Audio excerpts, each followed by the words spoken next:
apabila Allah Subhanahu Wa Taala ciptakan kita dan dia letakkan kita di dunia ni, di alam ni, dia tak letak kita saja di sini. Dia berikan kepada kita peraturan. Apa yang boleh, apa yang tak boleh kita buat. Sebagai satu ujian kehidupan di dunia untuk kita bawa di akhirat sejauh mana kita taat kepadanya. Ada hal-hal dalam agama yang Allah telah tentukan. Kita tak payah nak fikir dah. Macam mana nak sembahyang Isya, Maghrib, macam mana nak puasa Ramadan, macam mana nak haji. Soal ibadat dia dah set kepada kita. So kita tak payah ada inovasi dalam hal itu. Ada bahagian yang kedua, dia berikan keluasan kepada kita. Soal urusan kehidupan. Macam mana nak buat bangunan, macam mana nak buat rumah, macam mana nak naik tanjak bukit mana tadi, nak kayu basikal apa tadi, nak naik jenis kenderaan. Ini begitu luas. Tetapi dia memberikan garis panduan apa yang boleh dan tak boleh. Yang boleh dan tak boleh itu menjadi hukum hakam syarak fiqh. Kita ada, kalau bab kita ada fiqhus salat, fiqh salat. Tapi kita jarang bincang tentang fiqhul umran, fiqh pembangunan, fiqh bagaimana pembandaran. Dan hal ini kalau kita lihat, kalau nak buat bandar, tak payah nak buat bandar, buat rumah kita, ada nilai-nilai agama yang kita fikir. Anak kita nak duduk kat mana, nak sempat solat kat mana, itu benda yang kecil. Bagaimana nak menentukan bandar yang ada tempat jual beli, yang ada tempat bandar orang kehidupan, ada masjid, ada orang bukan Muslim dan berbagai lagi.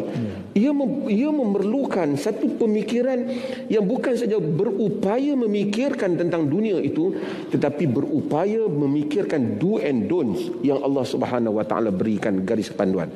Sayyidina Umar bin Khattab radhiyallahu an di dalam asar yang diriwayatkan oleh Imam Tirmizi dalam Sunan Tirmizi dengan riwayat yang dengan sanad yang hasan, dia menyatakan la yubi'u fi suqina illa man qad tafaqqaha fi din. Tadi pengusi sebut tafaqqah.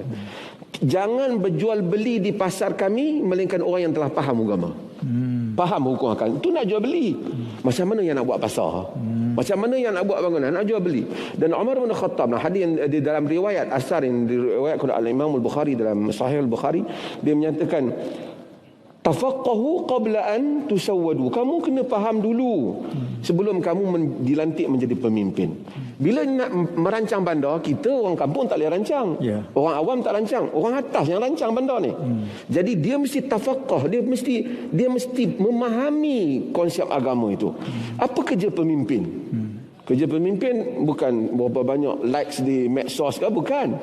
Kerja pemimpin ialah alladzina immakkannahum fil ard aqamus salah wa atau zakah wa amaru bil ma'ruf wa nahaw 'anil munkar walillahi 'aqibatul umur.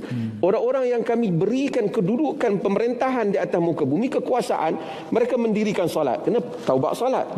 Mereka membayar zakat, menunaikan zakat.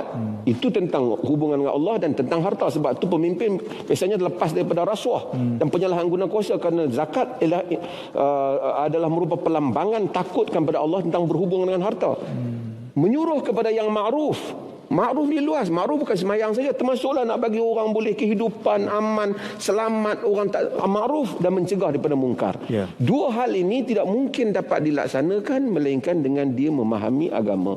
Dan disitulah datangnya fiqh tentang pembandaran ini. Bagaimana melihatnya di dalam konsep yang dikendaki oleh agama. Panjanglah bahasnya. Tapi itu untuk kita punya pusingan yang pertama. Terima kasih.